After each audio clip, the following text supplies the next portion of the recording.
Bonjour mes amis, j'aimerais partager avec vous la réponse d'une question que j'ai posée au Seigneur concernant Apocalypse 13, précisément les versets 16 à 18 et les suivants.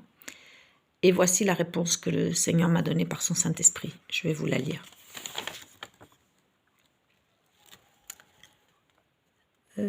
Cette question sur Apocalypse en soulève beaucoup d'autres. Je ne peux approfondir un sujet si complexe.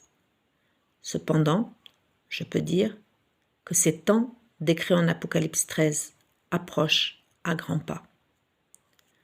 Aujourd'hui, la bête, ce sont les banques et leur pouvoir illimité que personne ne peut contrôler. L'argent va disparaître au profit d'un contrôle permanent de l'être humain et de ses ressources pour vivre, et cela se fera par des puces électroniques implantées dans la main, le front et ailleurs. C'est déjà le cas dans beaucoup de pays.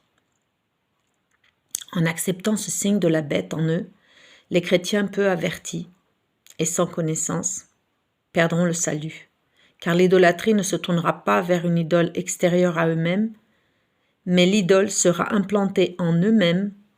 Comment échapper à cela? J'avertis mon peuple à travers le monde de différentes manières, mais peu écoutent et très peu comprennent. Tu as acheté des terres, ma fille, comme je te l'avais demandé, et c'est la seule solution pour échapper à l'implant de ces puces électroniques qui permettront d'acheter et de vendre. Le produit de la terre permet de survivre, de manger, d'échanger des produits indispensables à la vie, d'avoir des bêtes. Quasiment personne, voire personne ne t'a écouté quand tu as averti d'autres chrétiens, de même beaucoup d'autres à qui j'avais révélé cela. Le manque de respect à mes prophètes et prophétesses avisés qui ont parlé et parlent pour avertir mon peuple va se payer très cher et sous peu. Je parle, mais presque personne n'écoute.